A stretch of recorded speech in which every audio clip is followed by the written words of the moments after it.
आले, कुठे चालला?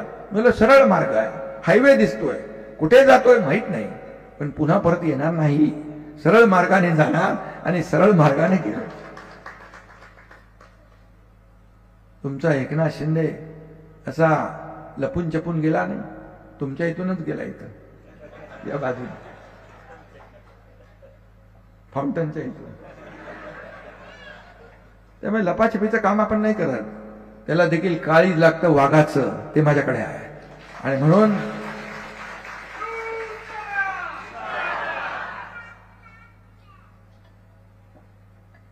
आणि बाळासाहेबांनी लाखो करोडो शिवसैनिकांची फौज उभी केली, त्याच्यातलाच एक कडवट मावळा हा तुमच्या समोर आज उभा आहे, एकनाथ शिंदे.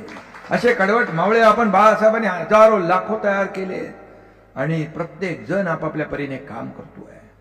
पूर असेल, आपत्ती असेल, मगाशी बाळासाहेब बोलले, बाळासाहेब इथं बोलले, तुम्हाला भाषण ऐकायला मिळेल. बाळासाहेब पुन्हा आपल्यात अवतरलेत, आपल्याशी बोलतायत. हा भास तिथे नाही, आपल्याला खरं वाटतंय. हे जे आहे यामुळे पुन्हा आपल्याला प्रेरणा ऊर्जा मिळणार आहे.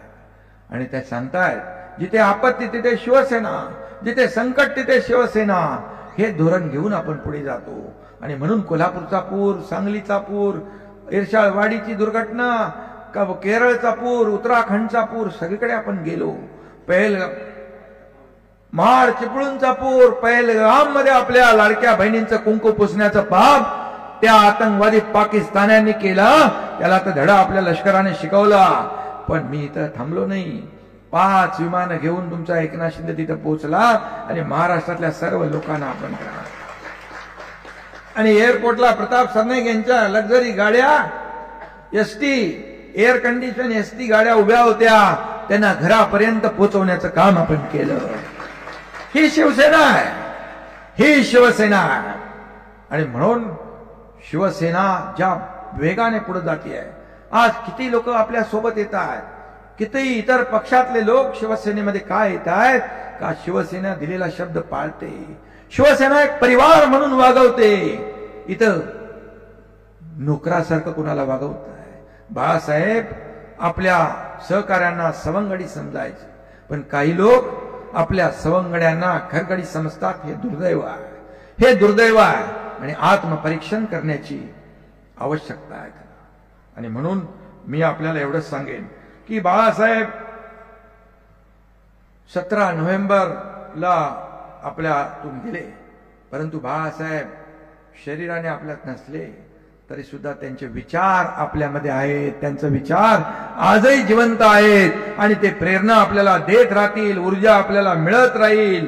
आणि अशा प्रकारचे जे स्मारक आणि कला दालनं झाली, तर इथं जिवंत बाळासाहेब या ठिकाणी आपल्याशी बोलताना दिसतील.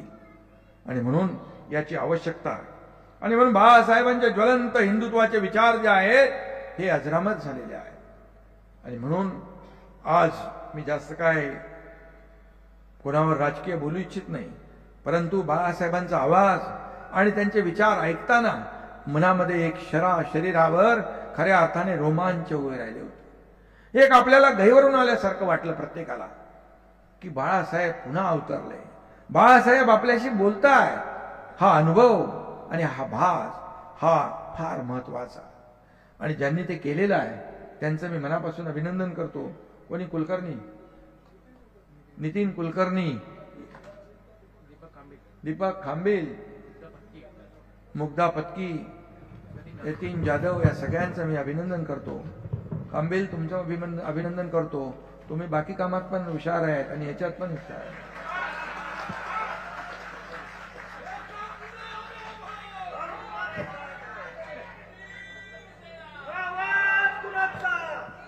म्हणजे विकास कामामध्ये,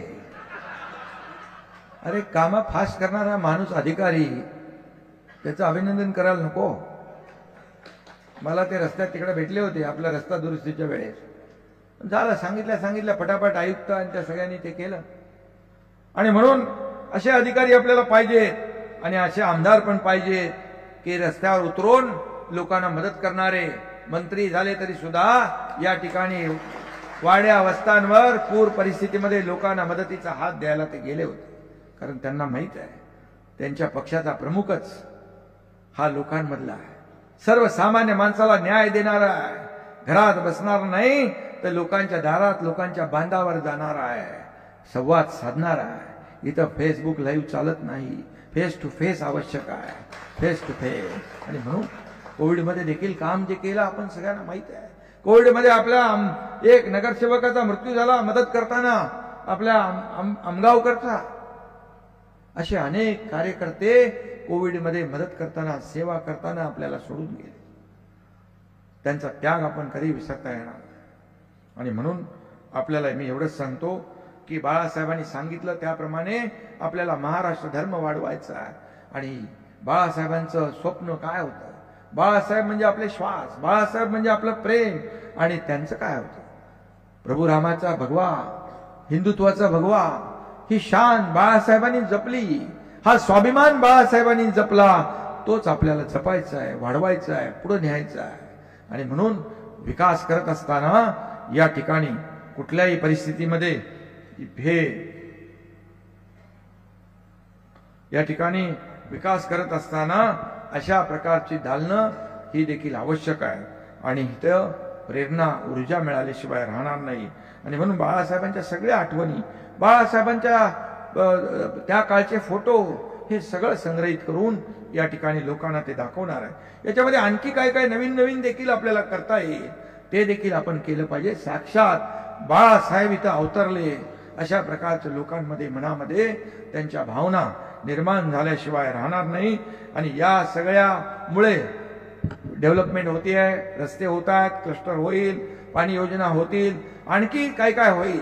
परंतु हे कला दालन जे आहे येणाऱ्या नव्या पिढीला प्रेरणादायी ठरल्याशिवाय राहणार नाही असा विश्वास मी या ठिकाणी करतो।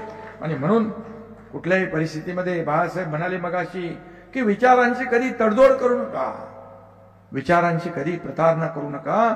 आणि म्हणून आम्ही विचारांची तडजोड न केली नाही, सत्ता सोडून गेलो, सत्तेवर पाणी सोडून गेलो। आणि महाराष्ट्रातल्या जनतेच्या मनातलं, शिवसेना प्रमुखांना अभिप्रेत असलेलं सरकार आम्ही आणलं आणि लोकांनी ते स्वीकारलं। तुमच्या शिवसेनेचे 80 जागा लढलो आपण आणि 60 जागा जिंकलो। एवढा मोठा स्ट्राईक रेट आपण कधी पाहिला नव्हता। हे बाळासाहेबांचे आशीर्वाद आणि सर्वसामान्य लोकांचे आशीर्वाद आहे। आणि म्हणून मी दहिसर टोल नाका स्थलांतरित करायचं, ट्रॅफिक आणि टोल नाका लोकांचं जे खऱ्या अर्थाने गैरसोय दूर करण्याचं जे काही काम करायचं असेल, जे काही निर्णय घ्यायचे असतील, हा एकनाथ शिंदे ते निर्णय घेतल्याशिवाय थांबणार नाही। कारण आपल्याला माहित आहे की आम्ही योजना भरपूर केल्या, सगळं केलं। गाड्यांच्या ज्या काही रांगा लागायच्या, लोक म्हणायचं आमच्यासाठी काय।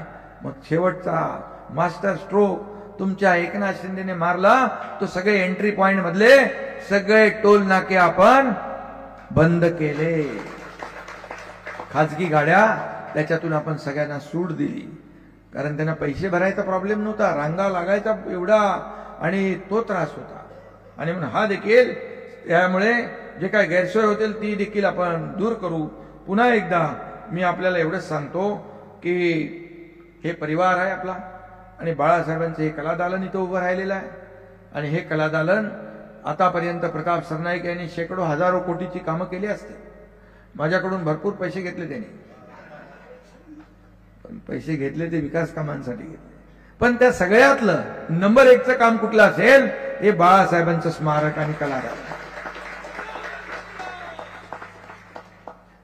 आणि म्हणून जय श्रीराम बोलले, जय श्रीराम बोलायलाच पाहिजे, कारण जो नहीं राम का वो नहीं काम का। आणि म्हणून तुम्हाला मी सांगतो, बाळासाहेबांचं स्वप्न होतं अयोध्येमध्ये राम मंदिर बांधायचं, झालं, प्रधानमंत्री महोदयांनी पूर्ण केलं आणि मग अयोध्येत राम मंदिर झालं। आणि म्हणून मी आपल्या सगळ्यांना पुन्हा एकदा मनापासून शुभेच्छा देतो आणि पुन्हा एकदा बाळासाहेबांच्या स्मृतीला विनम्र अभिवादन करतो, वंदन करतो। धन्यवाद। जय हिंद, जय महाराष्ट्र।